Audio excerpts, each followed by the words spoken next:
Your Excellency, President William Ruto, Your Excellency, First Lady Mama Rachel Ruto, all protocols as already established, I ride on them. No arms of government or agencies and the representations of foreign and friendly countries present. Your Excellency, sir, words fail me to explain how grateful I am today. I'll say that I am grateful to Almighty God who orders the steps and the affairs of every human being on earth. I am grateful to you, sir, for the honor you have given me to serve under you. Your Excellency, I've been your political student for nearly 20 years now, and nothing in the political space has helped me to pick up lessons more than the years that I have worked and served around you in various capacities. Therefore, Your Excellency, I'm grateful for the honor which you have given me. I promise you, before this congregation and before God, that I will not let you down for the privilege you have given me. Your Excellency, sir, in the same breath of gratitude, I am grateful to all the institutions who have facilitated this process, including the ceremony we are having today. And I want to agree with what my elder brother, His Excellency Musalia Mudavadi, has said. Whatever has happened in the last few weeks, and indeed in the recent past, is a testament of the maturity of our democracy and is a testament that our institutions work. Your Excellency, sir, allow me, having thanked you, also to thank the very many people whom I have had an opportunity to learn from them. I may not enumerate all of them, but I've had the privilege of learning from so many great people. And even as we celebrate our Constitution and our democracy, I pay tribute to those who purposed to fight for and defend the establishment of our country and our constitutional order. I am grateful to those who are responsible for creating the Kenya that we live in today, in the past and in the present. I am grateful to those who fought for this Constitution, and I am grateful to all heroes of our country in the past and in the present. Your Excellency, I am grateful to this country for raising me. And I've had so many people to help me grow into who I am today.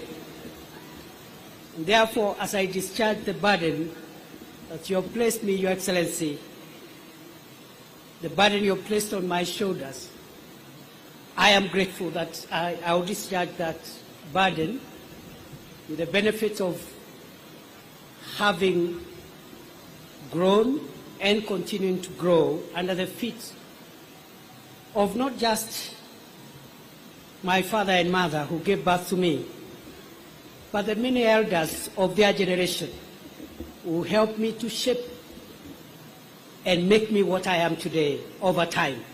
I am truly grateful those who taught me in the formal and the informal setup. Your Excellency, I'm grateful to my family. With your permission, I want to pay tribute to 4 people who have made huge sacrifices, especially in the 14 years, 15 years or so I have been in politics. Before then, I had spent a decade in academia, and of course I'm also grateful to the professors and the colleagues with whom we worked with. But allow me, Your Excellency, today, on a moment like this one, to thank my wonderful wife, Joyce Kithure, a woman who has sacrificed, a professional in her own right, but who has sacrificed to raise our 3 children, Imani, Neema, and Mwende. Many days and nights of my absence as I served the country in different roles. I am very grateful to my wife and the children for being the foundation and providing the support that I have always required as I navigate this difficult space of public service. Having finished with gratitude, Your Excellency, I'll say 2 things before I invite you. The first is to affirm that throughout my journey, culminating with this moment, I have come to believe that Kenya is the country of possibility. Your Excellency, for a person such as I to stand here today and take oath of the office of the Deputy President, it can only happen in Kenya. Your Excellency, I was born 52 years ago in one of the remotest parts of Kenya. But because Kenya is the land and the homeland of possibilities, today I, perhaps the most unlikely person, is standing here today because Kenya has made it possible for anybody to become anything in this country. I don't take it for granted. And therefore, Your Excellency, as you lead us into the transformation of our country in the years ahead, I want to commit to support and assist you, together with the other colleagues in government, to realize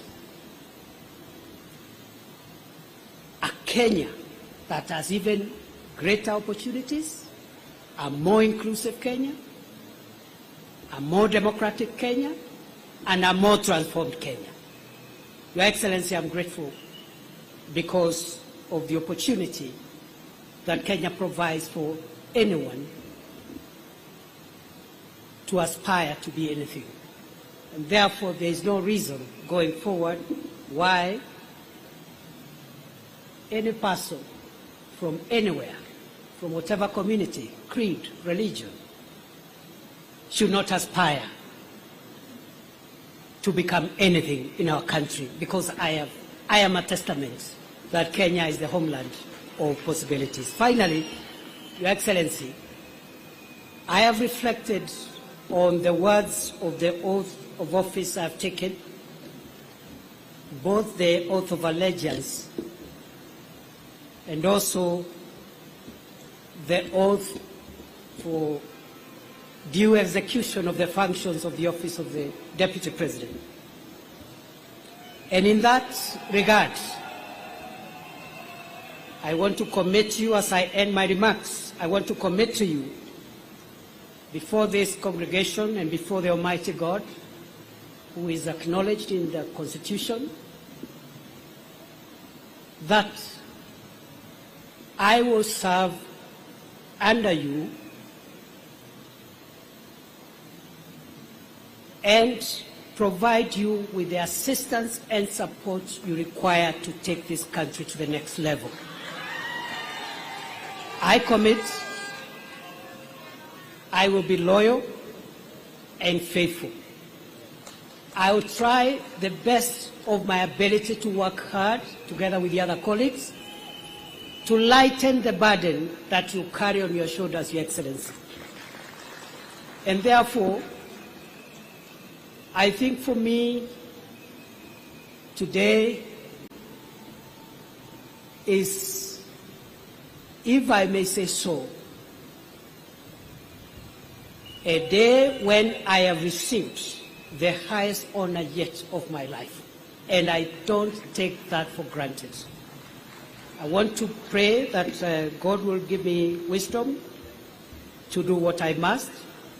And to the colleagues whom we have worked with and will continue to work with, I want to say that I'll provide continuity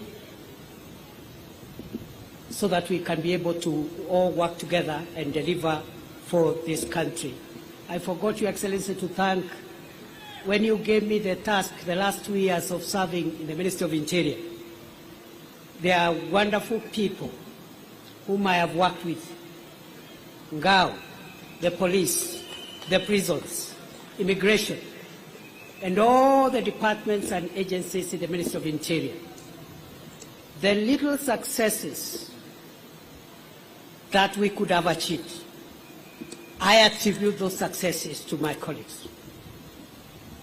If there have been a few challenges, I take responsibility for those challenges. Your Excellency, with those many remarks, thank you very much for giving this privilege. And I now want to request that we be upstanding as we invite His Excellency President William Ruto to come and address us. Moja, mbili, tatu, ingine.